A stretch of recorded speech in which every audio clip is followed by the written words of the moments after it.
Hello friends, क्या आप जानते हैं कि आँख से अगर आंसू आ रहे हैं तो वो आँख में सूखापन का भी लक्षण हो सकता है।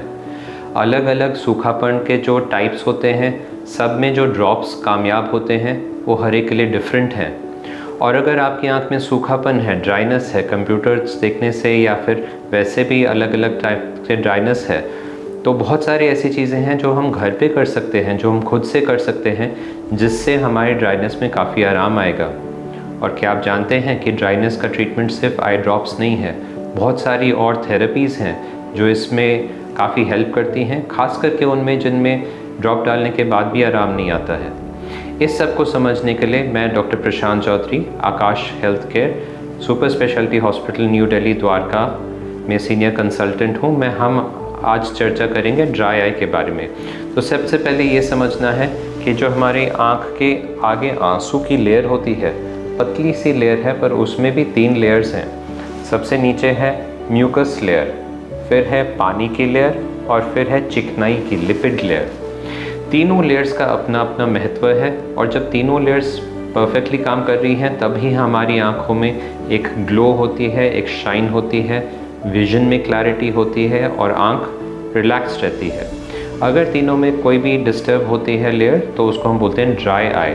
ड्राई आई में उसका उल्टा होगा, आँख में लाली होगी, विजन में ब्लरिंग होगी, आपको खुजली होगी, आँख में रड़क होगी और आँख से पानी भी निकल सकता है।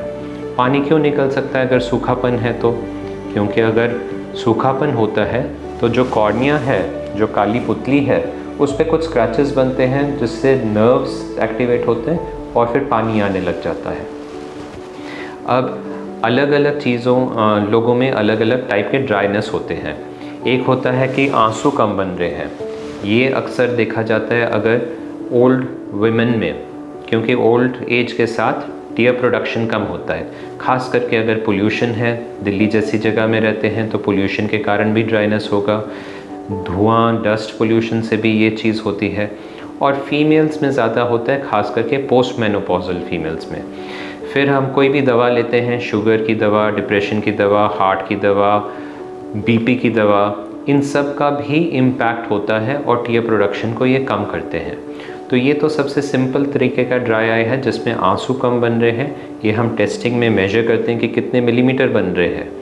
अगर कम बन रहे हैं, थोड़ा ही कम है, तो आई ड्रॉप्स से काम चल जाता है, क्योंकि आई ड्रॉप्स आपके टीयर सब्स्टिट्यूट हैं। माने कि आंसू की जगह पे हम ड्रॉप डाल रहे हैं जो आंसू का काम कर रहे हैं। इनको दिन में 3 से 4 दफ़ा डालना होता है। पर काफ़ी बार ऐसा रहता है कि ड्रॉप से कामयाब नहीं है, अभी भी सिम्टम्स हैं, खास करके सीवियर डेफिशिएंसी में। इन केसेस में 2-3 और चीज़ें हम करते हैं। एक तो जेल फॉर्म्स यूज़ कर सकते हैं, दूसरा हम प्लग्स डालते हैं, पंक्टल प्लग्स। तो ये पंक्टल प्लग्स जो होते हैं वो ऐसे बॉक्स में आते हैं, पर होते बिल्कुल छोटे से हैं, 1 to 2 मिलीमीटर्स बड़े। अब हमारी आँख में जो आँख के अंदर वाले हिस्से हैं वो नीचे और ऊपर 2 ट्यूब्स होती हैं जो अंदर एक डक्ट में जाती है और नाक में सारा पानी जाता है। तो जिनके आंसू बन रहे हैं, जिनको रोना आता है, तो पहले क्या होता है, नाक भरता है, उसके बाद फिर आंसू निकलते हैं, क्योंकि ये पैसेज पूरा फ्लड होगा, उसके बाद ही पानी बाहर आएगा। अब नॉर्मल लोगों में तो आंसू अच्छे बन रहे हैं तो नाक में जाता रहे तो अच्छा है, पर जिसके आंसू बन ही नहीं रहे हैं, थोड़े बहुत बनते हैं, वो भी नाक में चला जाता है तो आँख सूखी हो जाती है। तो इसलिए जो पैसेज है इसमें हम प्लग्स डालते हैं। तो ये प्लग डालना एक 2 मिनट का OPD प्रोसीजर का काम है, जिसमें इस पे हम एक सिलिकॉन का प्लग डाल देते हैं जो वहाँ पे बना रहता है। अनलेस बहुत ज़ोर से दबाएं तो निकल भी सकता है, नहीं तो सालों साल वो वहाँ पे ब्लॉक करके रखेगा ट्यूब को और आंसू आँख में ज़्यादा टाइम रहेंगे। ये पंक्टल प्लग से I can tell you hundreds of patients मेरे सामने, उनके लाइफ चेंज हुई है। जिनको सिवियर ड्राई आई है, हमेशा सूखी रहती हैं आँखें, ड्रॉप घंटे घंटे पे डालने पड़ते हैं, 2-2 घंटे पे। प्लग डालने के बाद दिन में 2-3-4 बार ड्रॉप्स डालते हैं, पर बहुत कंफर्टेबल फील करते हैं। तो this is a very good treatment for severe dry eye. पर सिवियर ड्राई आई के और भी चीज़ें आप कर सकते हो। एक तो पंखे से दूर रहना है। हवा अगर आँख में लगेगी तो नेचुरल सी बात है, हवा होती है तो इवेपोरेशन ज़्यादा होती है, आँख जल्दी सूखती है। तो कोई प्रोटेक्टिव, कोई बड़े ग्लासेस आप पहनिए ताकि हवा डायरेक्टली ना लगे। और अगर सूखापन है वातावरण में तो ह्यूमिडिफायर का इस्तेमाल करें। ह्यूमिडिफायर से नमी बनती है वातावरण में और आँख में जो ड्राइनेस है, इवेपोरेशन है, वो स्लो हो जाती है। तो ये ह्यूमिडिफायर्स भी आते हैं जो बहुत ही हेल्प करते हैं एक्वस डेफिशिएंसी ड्राई आई में। जो फर्स्ट लेयर, जो बीच वाली लेयर है, टीयर्स वाली लेयर है, उसमें अगर डेफिशिएंसी है तो। फिर हम जाते हैं लिपिड लेयर डेफिशिएंसी। जो चिकनाई है ऊपर, वो कैसे आती है आँख में, इसको देखने के लिए हम ये ग्लैंड को देखते हैं।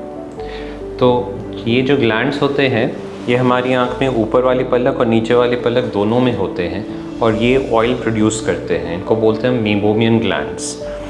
इनका जो ओपनिंग होता है वो पलक के बालों के पीछे, जहाँ काजल लगाते हैं वहाँ पे होता है और ये कंटिन्यूसली जो है ऑयल प्रोड्यूस करते हैं, जो एक लिपिड लेयर बनाता है, एक ग्रीस की लेयर बनाता है टीयर्स पे, जो लुब्रिकेशन प्रोवाइड करता है।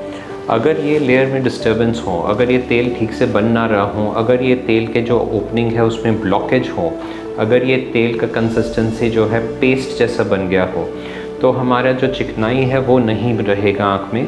तो टीयर्स मतलब एक्वस प्रोडक्शन है, टीयर्स का प्रोडक्शन है, पर ये चिकनाई नहीं है, तो वो स्टेबिलिटी नहीं होगी टीयर्स में, वाटरिंग होगा, इचिंग होगा, सारे सिम्टम्स होंगे आपको ड्राइनेस के। अब इसका ट्रीटमेंट जो है सहज ट्रीटमेंट है कि आप आँख में गर्म सेका करें, ये जो ग्लैंड्स में सिक्रीशंस है ये मेल्ट हो जाएंगे। फिर ऊपर वाले पलक को नीचे की मालिश करें और नीचे वाले पलक को ऊपर की मालिश करें। ये वीडियो हम इस लिंक में प्रोवाइड कर रहे हैं, ये आप इसमें डिटेल में देख सकते हैं कि कैसे गर्म सिकाई और मालिश करने से आपको आराम मिलेगा। फिर दूसरा एक ट्रीटमेंट होता है जो हम बोलते हैं IPL, पल्स लाइट थेरेपी। वो ट्रीटमेंट भी इसी केस में करते हैं जब यहाँ ब्लॉकेज होता है। तो लाइट के फ्लैशेस हम डालते हैं चीक पे, जिससे नर्व स्टिमुलेट होके इन ग्लैंड्स को स्टिमुलेट करते हैं ताकि इनका प्रोडक्शन वापस ठीक हो और वो ब्लॉकेज खुल जाए। उसका भी लिंक इसमें हम अभी आपको शेयर कर रहे हैं और इसको आप देख के आप समझ सकते हैं कैसे IPL हमें हेल्प करता है। तो तीसरा जो लेयर है म्यूकस लेयर, वो भी बहुत इम्पॉर्टेंट लेयर है। अगर म्यूकस लेयर वहाँ पे आँख में ना हो तो टीयर्स को इंटरैक्ट करने के लिए जो एक जगह होती है वो नहीं मिलती है और ये लेयर डिस्टर्ब होती है जब आँख में इन्फ्लेमेशन हो। अब इन्फ्लेमेशन तब भी हो सकती है जब फर्स्ट 2 लेयर्स में कोई डिस्टर्ब हो। तो तीनों का इंटरलिंक्ड है। अगर आपके लिपिड लेयर नहीं काम कर रही है ठीक से, इन्फ्लेमेशन होगी, म्यूकस लेयर भी आपकी डैमेज हो जानी है। अब अगर आपकी ये वाली लेयर ख़राब है तो इसके लिए स्पेशल ड्रॉप्स आते हैं, स्पेशल ट्यूब्स आते हैं और कुछ ड्रॉप्स आते हैं जो इन्फ्लेमेशन को कम करते हैं आँख में। इनको हम बोलते हैं साइक्लोस्पोरिन, टैक्रोलिमस। ऐसे ड्रॉप्स होते हैं जो 3 से 6 महीने फिर आपको डालनी होंगी, जिससे इन्फ्लेमेशन कम होगा और कंजंक्टिवा रिपेयर होगा। तो कुल मिला के हम ये समझ सकते हैं कि ड्राई आई एक बहुत ही डाइवर्स बीमारी है कि एक ड्रॉप ऐसा कोई नहीं है कि आप मुझे एक ड्रॉप दे दो तो हर एक पेशेंट को उसमें आराम मिलेगा। इंडिविजुअल टू इंडिविजुअल देख के सबकी ट्रीटमेंट अवेलेबल है और बहुत सारे लेयर्स हैं, लेवल्स हैं ट्रीटमेंट के और किसी न किसी लेवल पे आपको आराम मिल जाएगा। तो हर प्रकार का ड्राई आई का ट्रीटमेंट थोड़ा थोड़ा अलग होता है, ड्रॉप्स अलग होते हैं, मैकेनिज़्म अलग होता है और जितने भी डायग्नोस्टिक और ट्रीटमेंट प्रोसीजर्स हैं सब यहाँ पे अवेलेबल हैं आकाश हेल्थ के द्वारका में। तो एक बार आप आके यहाँ पे डॉक्टर का कंसल्टेशन लेके अपना समझ सकते हैं कि क्या एक्चुअल बीमारी है और क्या उसका बेस्ट इलाज है। Thank you very much.